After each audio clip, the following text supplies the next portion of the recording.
Ouais. Puis en même temps, tu sais, moi, je suis déjà venu voir des spectacles à Montréal, puis, tu sais, fait qu'on sortait en même temps, tu sais, puis j'ai connu le Nintendo, tu sais, je suis pas un 1908, là. Non, non, non, mais non, c'est ça qui est ta force aussi, c'est que tu racontes des histoires qui peuvent être d'une autre époque, mais c'est tellement actuel, c'est Ouais, tellement c'est là, ça. c'est tellement vrai. Puis le langage est C'est d'aujourd'hui. Tu sais, moderne. moi, je fake pas le début du siècle. Ben, le langage, on va en parler justement, mon cher Fred, parce que le langage est d'aujourd'hui, mais le langage est encore là, tellement magique, tellement inventif, tellement beau. Tu Ouais. recrées des mots, tu refais des mots, tu refais la langue. Dis-moi comment tu dis sulfate de glucosamine pendant ton spectacle. Je dis pas ça, je fais Ben, c'est-à-dire le- Oh, ouais, la sulforanine, moi, quand ça sonne, j'y vais puis je l'invente. Non, mais ça, c'est jamais pareil à chaque soir. Les mots sont jamais les mêmes. Le soir où j'étais là, enfin, il y avait Il y avait un délire là-dessus. C'est ça, délire. mais d'un soir à l'autre... C'était Mais extraordinaire. les vieux parlent de même. Les vieux, ils ont une... Puis des fois, c'est peut-être juste parce que ils savent pas le vrai mot, ils l'inventent un, tu sais. Ouais. Moi, Jean Garin me raconte des histoires, il se borde pas. Si c'est pas le mot exact, il en invente un. Puis on arrondit la signification, puis voilà un nouveau mot, tu sais. Et j'aime beaucoup aussi ta théorie sur notre langue, comment elle a évolué, comment elle s'est faite. Quand tu dis une langue à -40, Ça gèle. ça gèle et ça change. Mais raconte-moi oui. un peu comment tu vois ça. Ben, moi, je pense... Ben, c'est... Au-delà de tout ça, de l'histoire de l'accent, puis tout, parce que, bon, ça, l'accent... Après, c'est qui l'a l'accent, tu sais, puis tout ça... Moi, en fait, Mais là, si on ce qui parle de- m'énerve, ouais. c'est de notre sentiment de sous-langue, là. Tu sais, en tout cas, moi, j'avais ça. Quand j'allais à l'école, on parle pas bien, on a de la misère à écrire le français, tu sais. Puis ça, moi, ça m'énervait à un moment donné, parce que là, tu te sens pourri de la langue, tu n'oses pas parler, tu sais, puis c'est le meilleur truc pour baïonner le monde, tu sais. On parle mal, bon, tu fermes ta boîte, tu sais. Mais moi, je pense qu'on a une langue qui vit, puis que c'est pas... puis que c'est sûr que, tu sais, il y a tout un pan de la langue, là, du calice de tabarnak, qui n'est pas dans la grammaire. Mais en même temps, il y a des grammaires de tout ça incroyables. Hein? Il y a eu des études de fait sur... Parce qu'on a un... Une étude de toi, d'ailleurs. Tu as fait une ben, étude moi, à j'ai travaillé l'université un peu sur les là-dessus, mais il y avait jurons. déjà, je pense que c'est Clément Légaré, un professeur à l'Université du Québec à Trois-Rivières, qui a fait, en fait, la grammaire des sacres au Québec. Parce que c'est... Tu sais, avec Chris au Québec, tu fais tout. Tu fais de l'adverbe, du verbe, du nom, du... tu sais, on s'en crisse une, ça va crissement bien. Puis c'est vraiment évolué comme grammaire en même temps. Mais c'est vu comme de l'aliénation. Fait que moi, je suis pas un sacreux au micro, sauf que je me permets de l'invention. Puis, parce que je suis d'accord avec la grammaire, j'ai appris à l'écrire, dans le sens où je suis capable, j'ai un bon français écrit, mais je me dis, ça, c'est une référence. Après, tu comprends le modèle, ben après, tu peux le faire craquer, parce que c'est là que ça sonne le plus. Quand le mot, tu le zigonnes, puis tu le casses en deux, puis en tout cas, pour moi, c'est là que ça parle le plus. Tu sais. Et Parce qu'on prétend la langue vivante. On a toute une langue vivante. Mais si on a une langue vivante, moi, je pense que l'invention, ça fait partie de la vie. Les patentes. Tu sais, là, des zigonettes, patentes à gaz, de bisounes, de cossins, de fitage. une chose m'intrigue aussi parce que, écoute, tu es populaire ici comme c'est pas permis, mais aussi en France, en Suisse, en Belgique. Tu as gagné au jeu de la francophonie du conte. Ouais. Quand tu es en Europe, est-ce que tu modifies un petit peu ta façon de parler pour te faire comprendre? Comment tu fais en spectacle pour que... Ben, comme ici, en fait. Comme ici, d'un soir à l'autre. Tu sais, je modifie, c'est jamais pareil d'un soir à l'autre. Mais moi, en fait, j'attends la réaction du public. J'attends le feedback tout le temps. Fait que je lance, tape. Puis là, ben, j'essaye de voir dans quel trail on va marcher ce soir-là. Selon les réactions, Fait qu'il y a des... Comme ici, un soir, je vais jouer le jeudi, puis un dimanche, c'est pas la même ambiance. Dépendamment du soir de la semaine, dépendamment de l'endroit où on joue. Je vais aller en France, il va y avoir une adaptation dans ce sens-là. Puis je ralentis. C'est sûr qu'il y a des places, je ralentis, parce qu'il y a des courbes langagières que je me dis, les effoirer dans le lexique comme il faut. Fait que des fois, il faut que je modère à la vue de certaines courbes. Mais... Donne-moi l'exemple d'effoirage de lexique. Ben, tu sais, zigonner. Moi, zigonner, ben oui, on le comprend. Mais en même temps, définir zigonner, c'est vague comme sens, le zigonnage. Définis-moi zigonner. Ben moi, je fais du... Là, ça dépend. Tu sais, si on zigonne... Ma grand-mère, elle zigonne dans sa chaise berçante. Dans ce cas-là, ça veut dire aller devant, derrière, zigonner. Tu sais, elle zigonne, elle zigonne. Là, je dis pas branler, mais elle dit zigonner, aller devant, derrière, en souriant, tu sais. Fait que là, eux autres, ils s'imaginent que ma grand-mère zigonne, elle va devant, derrière, en souriant. Mais tu sais, ben, c'est n'importe quoi. En fait, je joue sur les définitions, je joue sur... Mais autant, je peux le faire ici. Puis des fois, il y a des places où... Mais moi, je dirais pas... Mettons que je dis du beurre, là, moi, dans la vie. Là-bas, du beurre, ça passe pas bien. Mais je sais qu'il faudrait que je dise du beurre. Mais moi, je dis pas du beurre, parce que ça goûte pas la même affaire. Fait que je vais pas le dire beurre. mais je vais virer autour de beurre assez qui vont finir par dire « Ah, du beurre ». Et tu finis par te faire comprendre comme ça. Oui. Fait que je fais... Puis en même temps, ça amène des métaphores, des jeux de mots incroyables qu'après, je peux amener ici. C'est une contrainte différente, en fait. Et tu improvises tout le temps là-dessus, c'est-à-dire tu as ta charpente d'histoire, mais Ouais. tu délires comme tu le dis Oui, c'est bien. ça. C'est ça. Quel beau délire. Oui. Mais c'est ça le plaisir, en fait. C'est ça qui garde le... Tu sais, moi, mon travail créatif, il n'est pas chez nous devant l'ordi, puis après apprendre ce délire-là. À chaque soir, il y a un nouveau délire, il y a des nouvelles affaires, puis... Et est-ce que c'est vrai que quand tu es à l'étranger, qu'à peu près tous les jours, tu appelles au dépanneur de Saint-Élie-de-Caxton? Oui, au dépanneur, au garage, chez Eugène. Raconte-moi. Ben, ça replace le réel, tu sais. Parce que... Est-ce qu'ils te disent toujours la vérité? Ah oui, oui. Oui, mais une vérité, leur vérité, c'est une autre affaire, ça. Tu sais, quand on flacote dans le monde de la légende, on voit qu'il y a il y a une nuance dans la vérité, il y a un prisme de vérité, là, tu sais. Fait que des fois, on est dans le jaune, des fois, on est dans le bleu. C'est toujours la vérité, mais selon l'angle, c'est toujours ça, tu sais. C'est le regard biaisé. Parce que chacun est là. L'objectivité, là, ça serait de pas l'avoir, tu sais, mais moi, je ne pas bien à ça. C'est-tu tout vrai ce qu'ils racontent? Oh non! J'ai dit. Qu'est-ce que vous lui avez dit? Ben, qui est un menteur. Ah, il trouve ça drôle. Tu as une façon de voir la vie qui est pleine de joie, pleine de fantaisie. Est-ce que tu as des moments tristes aussi? Ah ben oui. Ah oui, quand ça rentre, là. Qu'est-ce qui peut te rendre Ben, tu sais, triste? moi, je suis un angoissé, ça. Je parle pas de ça à la TV. Toi? Ah oui. Non. Ben oui, un insécure, angoissé. Ben voyons donc. Ben, gars, Ben, paresseux. non. Ben, je te dis, moi, j'ai jamais appris de texte parce que je suis trop large pour l'apprendre. Mais en même temps, c'est le fun, parce que ça m'a amené un délire, de, justement. Ça te rend angoissé de ne pas savoir tes textes? Ben oui, là, t'as peur de l'oublier. Tu sais. Fait que quand tu ne prends pas, t'es sûr de ne pas l'oublier, tu ne l'as pas. Mais non, ben oui, c'est ça. Ben, Okay. Qu'est-ce qui me rend triste? Oui, triste. Prenons la tristesse. Qu'est-ce qui peut te... Moi, ce qui me fait bien brailler, mais c'est une tristesse, mais en même temps, il y a de quoi de beau aussi dans cette tristesse. Moi, là, je suis pas capable d'écouter un film de... Tu sais, Perrault qui faisait les documentaires sur les gens de l'île aux coudes, puis tout ça. Moi, je suis pas capable d'écouter un d'une frappe. Tu sais, je n'écoute 10 minutes, là je braille, là. Puis là, j'écouterai 10 minutes un autre jour. Tu sais, parce que ça me fait broyer de beauté, cette naïveté-là qu'on peut retrouver, cette poésie-là, justement, tu sais. On aurait pu dire, ben écoute, c'est du monde parce qu'ils ont jamais sorti de leur île. Ben oui. Mais lui, il est allé me montrer ce microcosme-là de poésie incroyable. Ça me fait broyer beaucoup. Après ça, ben c'est ça, tu sais, c'est sûr que là, tu sais, du démanchage de vie, dans la destruction de guerre, puis tout, là, mais tu sais, ça finit par nous passer, nous couler dessus, hein, on en voit tout le temps. Mais une fois de temps en temps, là, tu fais « Ah, ils ont faim, là, tu sais. Du monde qui ont faim, tu sais où c'est. » Ça me démange un peu. Qu'est-ce qui peut te La rendre violence. J'allais te demander justement... Ah, moi, là, la violence, là... Non, moi, je suis pas fâcheux. Je me fâche pas. Mais la violence, ça me défait, tu sais. J'ai envie de vomir. Mais, j'ai une porte d'espoir, tu sais. Sinon, on s'accroche tout dans la garde-robe, là, puis je crois, justement, avec ces couleurs-là, avec cette façon-là de poétiser les affaires, qu'il y a une trail pour y échapper, tu sais. Il y a Toussaint Brodeur à Saint-Élie. Lui, c'était un stimuleur puis un ravigoteur d'espoir au village. Puis il a réussi à vendre de la bière à la slide des années de temps, puis à traîner son bonheur. Puis lui, à un moment donné, le curé faisait un grand sermon sur la fin du monde qui s'en venait. Tu sais, le monde était démoli, mais elle disait, ça n'a pas de bon sens.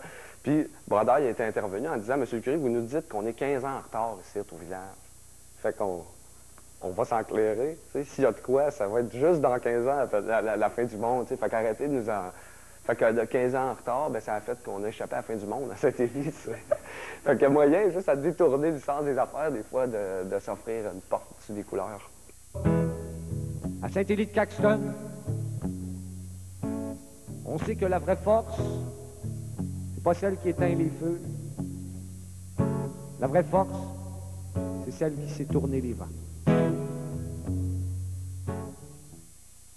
Lundi soir, des rencontres marquantes. Quand c'est arrivé en Afghanistan, les gens n'avaient pas vu de médecin depuis 10 ans. D'après moi, il faut voir les choses, voir la situation. Des parcours hors du commun.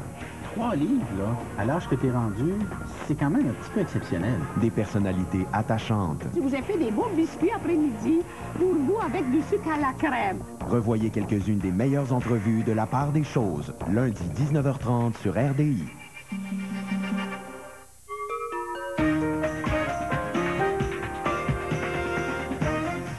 Le pape Benoît XVI a conclu 2005 avec les traditionnels vœux de fin d'année. Le Saint-Père a souligné l'importance de la famille fondée sur le mariage. Il a aussi rendu hommage à son prédécesseur, Jean-Paul II. 2 mois après le tremblement de terre qui a secoué le Pakistan et l'Inde, une femme a été retrouvée vivante sous les décombres. Elle n'aurait subi aucune blessure majeure et aurait survécu grâce à de l'eau de pluie.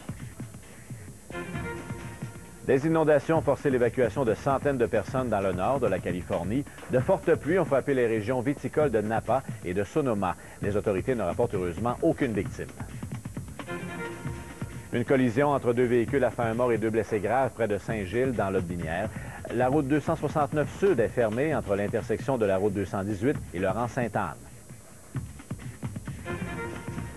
À Drummondville, un homme intercepté en conduite en état d'ébriété se serait jeté dans une rivière pour fuir les policiers. Il serait ensuite disparu dans les eaux. Les policiers et les pompiers tentent toujours de le retrouver. Et au Yémen, les 5 Allemands... C'est une gare, oui. Qui est plus une gare maintenant, mais qui est une gare, oui. Mais il y a des lutins. Et je me demandais à quelle heure on peut les voir. Ben ça, moi, je n'ai jamais vu.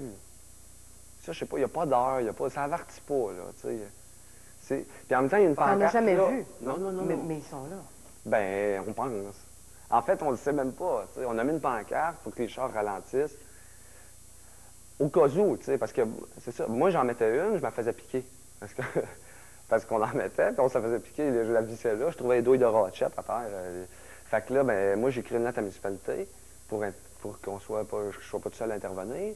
En leur disant, il faut agir avant, parce que ça fait mauvaise presse, tu sais, j'imagine, là, un petit bonnet foiré d'un radiateur de char, ça, tu sais, ça doit pas aider au développement d'une place. Mais même, fait que j'ai dit, il faut intervenir, faire ralentir les chars, au cas où, tu sais, au cas où. Là, ils me disent, il y en a-tu, il y en a pas. On le sait pas, mais au cas. Heureuse initiative. As-tu envie d'être maire de Saint-Élie un jour? Non. Je veux pas me tremper. Même que là, on sort une campagne électorale, moi, je voulais pas être là-dedans. Là. Parce que moi, je vais être neutre, puis moi, tout ce que je fais au village, c'est essayer de passer des sourires dans mon implication, là, parce que je suis impliqué aussi dans le village, au quotidien, dans la vraie vie. Là. Mais non, je le fais par plaisir. Puis c'est le côté politique là, qui m'intéresse pas pantoute. Réunion, affaire de même. Là. Moi, j'aime mieux être là sur le terrain, on fait une niaiserie. Puis... Et c'est ça, quand tu dis que tu t'impliques, c'est qu'en fait, toi, tu crées toujours des activités, des choses à faire. Quand arrive le temps des sucres, toi, tes 2 érables, ils chôment pas, c'est le cas de le dire. Oui. Qu'est-ce que tu fais exactement? Ben, je parse mes érables. Ben, parce qu'en fait, j'ai 2 gros érables devant ma maison. Fait que j'ai en taille, puis je mets une machine à verre, là, un distributeur à verre en carton. Puis là, tout le monde prend de l'eau d'érable. Je regarde dehors, il y avait 2 personnes, ils boivent de l'eau d'érable. Fait qu'ils se plantent le petit verre en carton, puis ils boivent dans la chaudière. Il y a un petit gars, il y a 2 ans, il vient me voir, il dit « Mon père, il m'a dit que c'est des cèdres. C'est des érables. » Je dis « C'est pas des cèdres que j'ai entendu. » Mais c'est de la plaine, là, mais c'est super bonne. Fait qu'en fait, je distribue l'eau d'érable. Ben, je distribue, le monde, ils servent, là, ça coule là. C'est une richesse...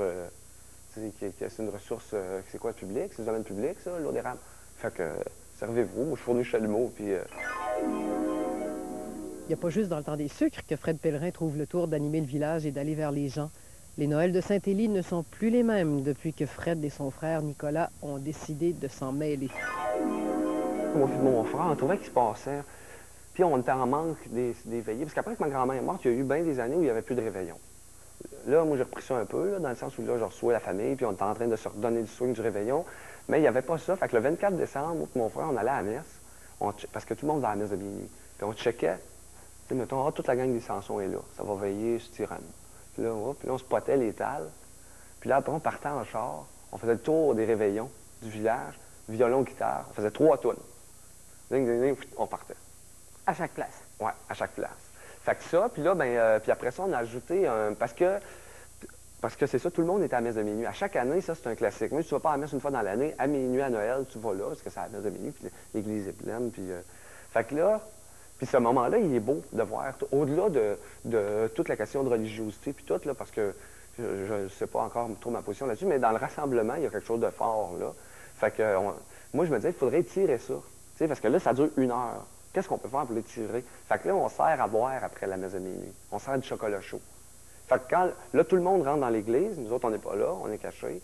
Là, quand on sait que tout le monde est rentré, on part, on a des fonds de poubelle pour faire des feux, un poêle à gaz propane, des marmites, tout ça. Puis là, une fois que tout le monde est rentré, nous autres, on se met là, on cuisine le chocolat chaud, puis là, on est une gang, là, on a un comité là-dessus, tout le monde a fait des biscuits, puis tout. Puis quand le monde sort, bien, il y a des feux d'allumés, il y a souvent du monde qui chante, puis il y a du chocolat chaud pour tout le monde, avec du Baileys dedans. C'est con, hein? Ça coûte 2 bouteilles de Baileys, mais ça crée un rassemblement de 300 personnes, un village qui est là, pendant une demi-heure de plus à jaser. Ça recrée de la joie encore. Oui, puis du placotage, du rassemblement, tu sais, tout ça. Puis peut-être des nouvelles sources d'idées. Ouais. Dis-moi, le succès t'a pas changé, ça, je pense que c'est évident, là. Mais je le vois pas trop, là, ça, moi. Tu sais, il y en a qui me disent, comment tu vis avec ton succès? Moi, dans la vie, je reste à Saint-Élie-de-Caxton. La différence, je la vois, mettons, je vais à Montréal, je vais à Trois-Rivières, il y a du monde qui me reconnaissent, que je connais pas. Là, au début, je cherche, je me dis, mon Dieu, je suis cheap, je me reconnais pas de lui, je me souviens pas, là, Mais à Saint-Élie, il n'y a rien qui change, là. Tu sais, moi, je suis pas une vedette, là, à Saint-Élie, là. parce qu'on dit, de toute façon, c'est ce qui fait ta force, Frédéric, c'est que tu es le même dans la vie. Ce que tu fais sur scène et ce que tu fais dans la vie, c'est un peu la même chose. Oui, c'est juste Tu l'hypertrophie. t'es pas créé. C'est vrai. C'est comme un kyste. Un kyste, c'est une hypertrophie? En tout cas, c'est comme quelque chose. C'est comme, comment on appelle ça, là? Tu sais, une masse hypertrophiée de la réalité. C'est extraordinaire. Fred, lui, il se considère pas vraiment comme une vedette. Il dit qu'il est... Puis de toute façon, il est tout simple, on le sait. Oui. Mais vous, est-ce que vous le considérez comme une vedette? Fred, je le considère comme une vedette pour lui, mais pour les gens, c'est un petit gars bien simple. Il est bien simple, il est resté comme on l'a connu, puis je suis contente qu'il reste comme ça. Mais je suis contente qu'il nous fasse connaître, par exemple. Tu pars de légendes pour faire tes spectacles. Oui. Tu pars d'histoires qui t'ont été racontées. Oui. Je sais pas si tu es conscient, mais un bon jour, tu vas être devenu, si tu ne l'es pas déjà, devenu personnage de légende. C'est-à-dire qu'un jour, il y aura la légende de Fred Pellerin. Un conteur, comme tu le dis toi-même, un conteur qui s'est promené partout dans la francophonie, en Europe, pour raconter son petit village.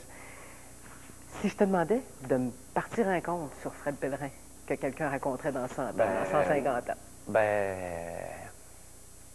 Là, En tout cas, il y aura du Saint-Élie mur à mur. Mais ça me fait penser, parce que dans le deuxième spectacle que je faisais, moi, ma grand-mère, elle disait que on est toutes une légende éventuelle. On peut tous être légendés un jour. Parce qu'on ne sait pas le regard qu'il y aura sur nous autres dans l'histoire. Puis, pas plus pour moi que pour d'autres, là, dans le sens où je le dis, comme on est toutes susceptibles de devenir une légende. Puis elle disait qu'il faut se tenir droite, puis faire de notre mieux, justement, pour que ce soit des belles légendes à raconter. Fait que je sais pas la mienne, elle aura l'air de quoi, mais je le vois dans cet angle-là aussi, que faisons de notre mieux là, pour que la légende soit plus belle, toujours de plus en plus belle à raconter. Parce que c'est notre présent aujourd'hui qui va devenir un matériau à composer des légendes éventuellement. Fait que je me force, en tout cas, je ne sais pas de quoi elle aura l'air, ma légende, mais je me force. Je me force comme il faut se forcer, je pense, pour fleurir les mots de demain. Ce sera peut-être le sujet d'un prochain spectacle, on ne sait jamais. On parlait de ton succès. Fred, est-ce que, bon, tu dis, toi, ça n'a rien changé pour toi, mais pour ton village, ça a changé des choses. Est-ce qu'on est content? Est-ce qu'on te le reproche des fois? Qu'il y a trop de monde qui... Ah non, mais c'est pas la manne, là. C'est moins lourd, là. Tu sais, il en vient 8. Puis en même temps, on les voit pas passer, le monde qui vient, pour la plupart. Parce que, tu sais, tu arrives à Saint-Élie, il n'y a pas de comptoir touristique, il n'y a pas rien, là. Fait que tu vas au dépanneur, tu vas rouler à ta patate. Puis c'est ça. Fait que faut que tu... Moi, ce que je dis au monde, si vous voulez visiter Saint-Élie, achetez une maison, restez là 50 ans pour le visiter. Parce que tu passes là, il n'y a pas de belle façade, de grands monuments. Tu peux visiter l'église, tu peux monter sur la montagne du Calvaire. En arrière de l'église, il y a une montagne aménagée, tu as une belle vue, tout. Puis tu peux le visiter avec un regard le fun. Tu sais, si tu as vu les shows, tu as lu les livres. Là, après, tu vois les maisons différemment. Parce qu'un tel habite ici, puis c'est ça. Si tu légendifies toi-même, bien, après, c'est beau de marcher dans les légende. Mais non, c'est pas là, tu sais, on ne refoule pas. De toute façon, on ne peut pas les voir refouler parce qu'ils ne peuvent pas refouler une porte, parce qu'il n'y a pas de porte où ils peuvent aller, les touristes, tu sais, dans le sens où il n'y a pas de structure d'accueil encore. Puis j'espère que s'il y en a, ça ne se fera pas dans une trappe, justement, un décor de carton. Venez, touristes, nous vendons des bibelots. Il y a longtemps que que je t'aime, jamais je ne t'oublierai. Pourrais-tu vivre ailleurs? Ah non, jamais. Puis moi, je suis prêt que si jamais le monde de Saint-Élie ne m'accote plus, je vais arrêter. Je vais m'arrêter pour vivre là. Je ne vais pas le faire à rebrousse compatriote. Si le monde du village trouve à un moment donné que ça va trop loin ou que c'est trop con, que ça ne respecte plus des affaires, moi, je vais fermer ma gueule. À ce point-là. Ah ouais. Pour pouvoir rester là. Parce que je peux pas mettre mon adresse avec le nom d'une autre place. Qu'est-ce que tu ferais à ce moment-là? As-tu une idée? Ça n'arrivera pas, probablement pas, mais as-tu une idée de... Je peux flécher. Moi, là, au départ, j'aimerais s'enseigner la littérature, mais dans son volet oral. C'est ça. Puis ça, même si ça continue les contes, un jour, je ferais ça. Moi, à l'université, enseigner, donner un cours sur l'oralité. Puis que plutôt que d'acheter un livre, chaque étudiant se trouve un vieux. Puis cette semaine, on cherche une superstition. Puis on va voir. Parce qu'en littérature, moi j'ai étudié en littérature, mais toute la noblesse était accordée à l'écrit. On achète des livres, un grand auteur reconnu, nanana. Puis des fois, on connaît plus la biographie de l'auteur que l'œuvre même, parce que l'œuvre se cache en arrière de son auteur. Mais les vieux, ils disent des affaires qui n'ont aucune noblesse avec ce regard-là. Mais moi, je pense qu'il y a des grandes affaires qu'on va entendre et qu'on n'entendra pas si on ne l'entend pas tout de suite. Fait que j'irai avec ça, moi. La plus grande leçon de sagesse que tu as apprise d'un des vieux de ton village, dont tu te sers presque dans ta vie quotidienne, dans ta vie. La plus grande?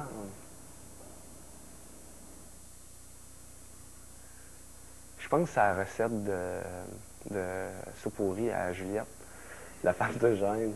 Parce qu'elle, elle mettait 3 affaires dans sa soupe. C'était de la graisse, du riz, puis un peu de sel. Puis elle disait, puis ça c'est commun, on l'a entendu souvent, mais des fois ça parle bien dans la vie. Tu sais, du sel, mais en pas trop. Parce que c'est plus facile d'en rajouter que d'en enlever.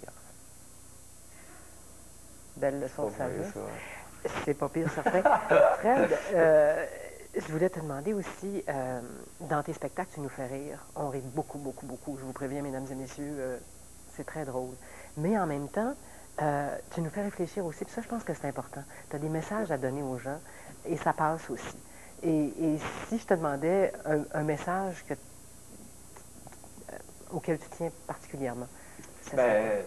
Tu sais, c'est des messages en même temps où je me sens pas le porteur d'un. Mais c'est pour ça que ça passe si bien. Oui, c'est ça. Mais moi, c'est ça. En fait, c'est des opinions qui transpercent dans ce que je dis, qui apparaissent de même. Puis des fois, je m'emporte puis je me fais une tirade à quelque chose. Tu sais, comme là, présentement, moi, ça m'attriste de voir des villages qui se vident, puis des régions qui se vident, puis qui deviennent des régions à ressources. Là, tu sais, parce qu'une région, c'est une mine. Tu sais. Moi, j'y crois pas à ça. Je pense qu'on devrait encore avoir l'inventivité d'en inventer des villages puis d'en créer des affaires. T'sais. Là, on est à enfermer des villages. Puis à trouver des trucs pour faire de la rétention des jeunes en région parce que tout le monde s'en vient rester à Montréal. Fait que, puis moi, j'ai rien contre Montréal. Là. Puis moi, j'habite en région, puis c'est pas par vertu, c'est parce que je suis pas capable de rester ailleurs. C'est parce que moi, je suis fait pour Saint-Élie, puis je suis pogné là, puis c'est tout. Mais, fait que c'est en site, je colle là-dedans, mais sinon, tout ce qui touche à la mémoire, au merveilleux dans le quotidien, au fait de croire. Au fait de croire. Puis au-delà de croire en quoi? Croire. Tu sais? Parce que ça a une valeur juste quand on y croit. Puis les lutins à Saint-Élie qu'on n'a jamais vus, ça peut être bien con, c'est un panneau de tôle. Mais si on y croit puis on le voit d'une façon, ça fait une magie à chaque jour. Ferdinand Garceau à Saint-Élie, il n'a plus ses chevaux, mais jusqu'à il y a 2-3 ans, il avait encore ses chevaux. Il y avait des lutins qui venaient dans sa grange à chaque semaine. Puis lui, il n'était pas à se dire, c'est-tu vrai, c'est-tu pas vrai? Il était à bout. Il ne savait plus comment se défaire de ces lutins-là. La journée qu'il en avait, il appelait Eugène, puis il se vidait le cœur, il cherchait un truc de s'en débarrasser. T'sais. Fait que lui, son quotidien, il ne pouvait pas être comme le nôtre. Parce que lui, il côtoyait des lutins à chaque jour. Ça fait partie des affaires auxquelles je colle bien, moi, ça. Et qui nous font du bien quand tu nous les racontes, Fred. Tu as une vie très active ces temps-ci. Tu es tourné partout au Québec. Bon, tu te promènes en France aussi déjà. Dans quelques jours, tu vas t'envoler vers la France. Oui. Dis-moi, est-ce que dans cette frénésie de tes spectacles et de tout ce qui t'arrive, il te reste quand même du temps pour toi, pour ta famille? Parce que je pense qu'on peut quand même dire aux gens que tu es le digne père digne père de famille maintenant, d'un petit bébé. Oui. À un moment donné, il y a eu l'explosion là, à l'automne. Puis on n'avait pas prévu l'ampleur de ce coup-là. Parce que moi, ça fait quand même 7 ans que je fais ça, puis ça va bien, puis je suis j'étais à mon 3e spectacle, ça flocote, puis j'envie, puis c'est le fun. Mais là, il y a eu vraiment une explosion. C'est comme... Là, les billets s'envolaient. Fait que là, on n'avait pas prévu tant d'explosion. Fait qu'à un moment donné, il y a eu un manque de temps. Fait que là, je travaillais tout le temps, chaque jour. Mais travailler, en même temps. C'est parce que c'est juste qu'à un moment donné, il faut avoir des idées. Puis là, à un moment donné, tu as manqué de sommeil, puis là, tu n'as pas d'idée. Fait que ça allait arriver, mais sinon, là, vite, ça s'est replacé, puis on est allé sur... Parce que comme là, ça a explosé, ça a bourré le calendrier, mais avec 2-3 jours de recul, tu arrives à placer ça, puis... Fait que là, finalement, c'est juste que le calendrier s'allonge. Fait que le surplus d'affaires qu'on a à faire, bien, il se met juste sur plus longtemps. On est rendu à 2007-2008, là, ça... Et pour la plupart des gens, avoir un enfant, c'est merveilleux, c'est extraordinaire. Mais toi qui vis déjà dans un monde merveilleux, j'aimerais juste que tu nous dises, en terminant, ça représente quoi pour toi avoir un enfant? Une porte à l'émerveillement. Il y a mon ami Mélodie qui est venue voir mon bébé quand on l'a eu, puis qui a donné ce don-là, comme une marraine sur un berceau là, qui donne un don. Elle a donné le don de l'émerveillement, puis par les yeux, on revoit la bière du langue. C'est juste ça. S'il y a un tuyau qui coule, c'est plus un tuyau qui coule, c'est magique la plomberie. Dites-moi dans la belle ce que l'on dit de moi, ce que l'on dit de moi.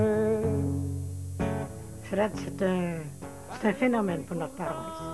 Il est pas mal, comme on dit, il est correct.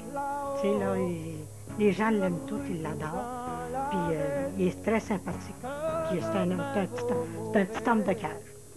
On l'aime beaucoup. Je lui souhaite surtout la santé pour qu'il reste Fred comme il est là. C'est un gars qui a 2 pieds sur terre, puis je veux qu'il reste comme ça. Puis je veux la santé pour qu'il vive longtemps, puis qu'il continue à parler de Saint-Élie. Déliez-moi les pieds, déliez-moi les pieds. Chaque dimanche, Contempler la terre et mieux la comprendre. Au fil d'expéditions extrêmes effectuées par l'équipe d'Ushuaïa Nature, la Terre nous apprend ses forces et ses faiblesses. La Terre, voyez-la d'un autre œil. dimanche 20h, Ushuaïa Nature, une série exclusive à RDI.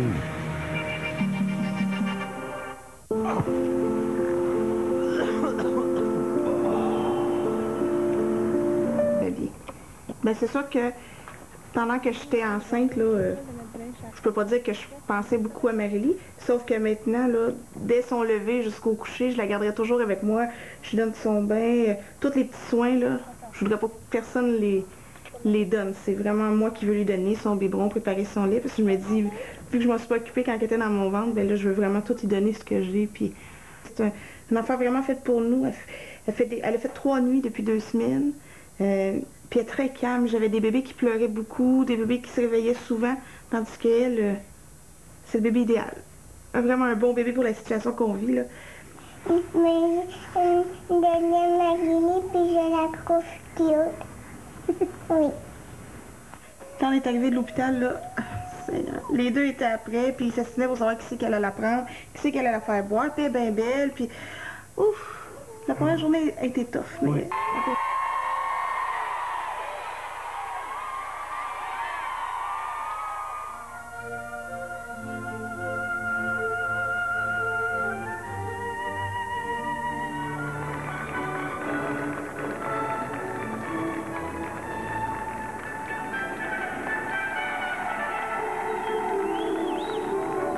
My name is Florence Aubenas.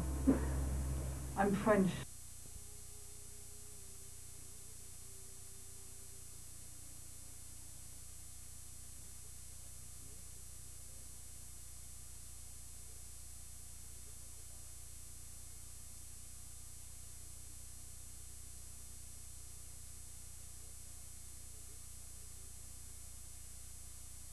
On te le souhaite, on se le souhaite aussi, parce qu'on a tellement de bonheur à t'entendre. Ça a été magnifique. Fred, bonne année 2006, à toi, à ta famille, à tous ceux que t'aimes.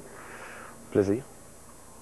Et bonne année, mesdames et messieurs. Très belle année 2006. Oui, mesdames et messieurs de Saint-Élie de Caxton, bonne année. De partout où vous êtes, bonne année. Merci d'avoir été avec nous. Tes résolutions pour 2006, Frédéric? Moi, ça serait de dédécorer ma tante Clémence. Parce que moi, je suis en charge des guirlandes de Noël à Clémence, mais à chaque année, j'y laisse. Tu sais, on éteint les lumière, je me dis, là, je dis Clémence, ça paraît pas. Ça fait que laisse-la là, tes guirlandes. Mais en 2006, je me dis, je pourrais y enlever pour la Saint-Jean-Baptiste au moins. Y a-t-il des défauts? Ben, je sais pas s'il y a des défauts, mais moi, je les en trouve pas. Ben, nous autres non plus. Mais il est supposé d'avoir des défauts comme les autres, mais pour moi, il n'y en a pas. Vous entends souffler, même si le vent peut faire peur, c'est lui qu'il faut chanter. Saint-Élie Caxton, il y a bien des paroles qui s'envolent, mais il y a encore beaucoup de grand-mères qui restent.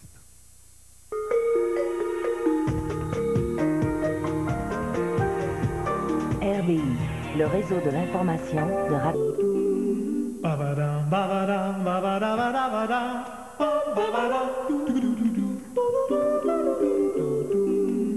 Ce geste simple fait naître des sourires. Saviez-vous que la mission des œuvres du cardinal Léger se poursuit encore aujourd'hui en Amérique latine, en Asie et en Afrique? Que cette mission se réalise aussi dans toutes les régions du Québec, à travers 3 œuvres locales qui s'occupent des familles démunies, des jeunes de la rue et des aînés. Nous avons besoin de votre aide pour continuer l'œuvre du cardinal Léger, parce que vos dons changent la face du monde.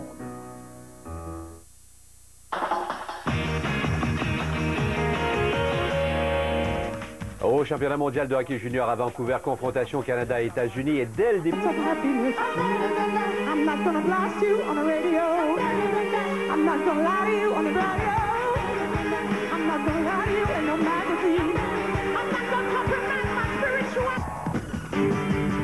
Espoir de règlement à la station Mont-Tremblant, les partis étudient une nouvelle proposition. Un vote qui ne fasse pas de désinformation, qui nous dise les vraies choses.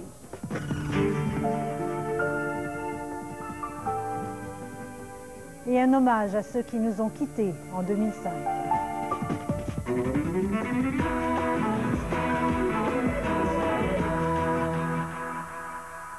Mesdames et messieurs, bonsoir. Il ne reste plus que l'Amérique qui soit encore en 2005. Le reste de la planète célèbre déjà le Nouvel An avec, comme toujours, les feux d'artifice traditionnels qui sont au cœur de la fête, mais avec aussi des particularités dans chacune des grandes villes. Le récit de Muriel Béas.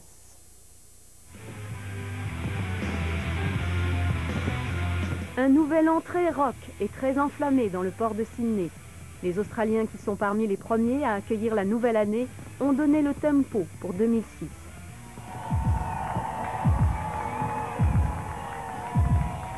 Des centaines de milliers de personnes ont participé à la fête qui a été illuminée par un immense feu d'artifice. Dans la plupart des capitales asiatiques, les spectacles pyrotechniques ont souligné joyeusement les premières minutes de 2006. Une mention spéciale pour Hong Kong qui, selon le livre Guinness des records, présente le feu d'artifice le plus impressionnant, avec un spectacle de son et lumière gigantesque autour de son célèbre port. Ambiance plus zen dans ce temple de Tokyo, où à minuit on a fait résonner une cloche 108 fois afin de conjurer le malheur selon la tradition bouddhiste. Un peu plus tard, un peu plus à l'ouest, Moscou a accueilli à son tour 2006 dans le joyeux vacarme des horloges du Kremlin et des feux d'artifice. Et comme à leur habitude, les Parisiens se sont retrouvés nombreux dans les rues pour saluer un ciel illuminé sous les douces coups de minuit. Enfin, la grève de 24 heures dans le métro de Londres n'a pas empêché des milliers de Londoniens de se souhaiter la bonne année. Un peu partout dans ces grandes villes du monde, ces célébrations se sont accompagnées de mesures de sécurité accrues. Mais avant tout, l'humeur est restée à la fête. Muriel Béas, Radio-Canada, Montréal. Ce 31 décembre sera le jour le plus long de l'année avec l'ajout d'1 seconde ce soir.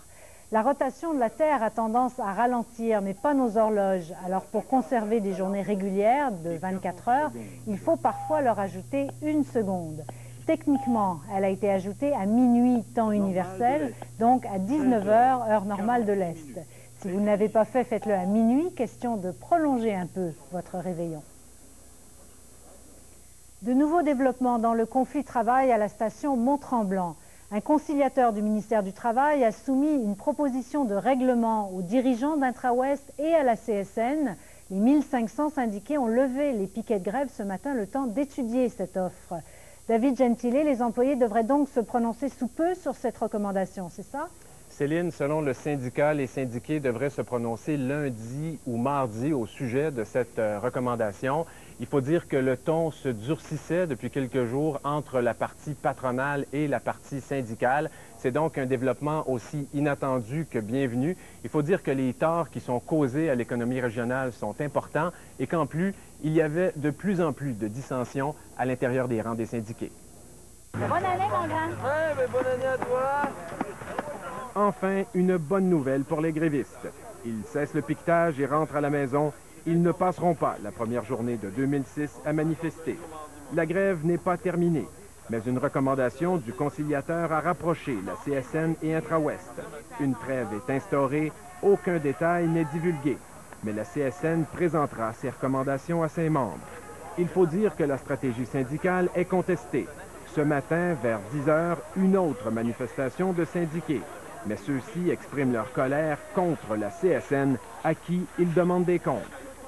Un vote qui ne fasse pas de désinformation, qui nous dise les vraies choses. Ils accusent leur syndicat d'avoir déclenché la grève, même si à peine la moitié des syndiqués se sont prononcés. Nous n'avons pas été convoqués, l'ensemble des employés, comme il se doit par le Code du travail, pour aller aux assemblées pour les scrutins. Mont-Tremblant tourne au ralenti depuis le 17 décembre et l'économie régionale aussi. Certains des syndiqués craignent que la région ait de la difficulté à se remettre du conflit.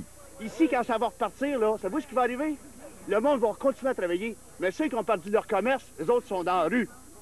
Puis ça les concerne même pas. C'est ça, c'est là. Mont-Tremblant compte environ 9000 habitants. Un peu tout le monde se connaît et depuis le début du conflit, la pression sociale augmente de jour en jour. Vous allez à Uniprix, les gens vous regardent presque de travers, puis ils vous mettent une feuille devant le nez. Ils ont la feuille de l'employeur avec eux.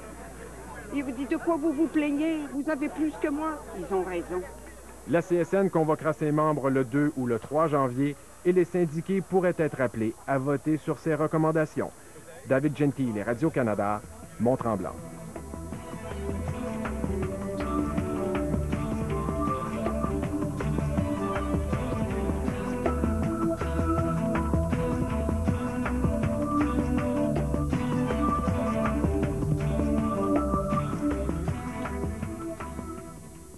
À Montréal, une adolescente de 17 ans est morte dans l'incendie d'un triplex de l'arrondissement de Rivière-des-Prairies. Il produit plus de 75 000 poulets biologiques, ce qui nécessite un élevage particulier.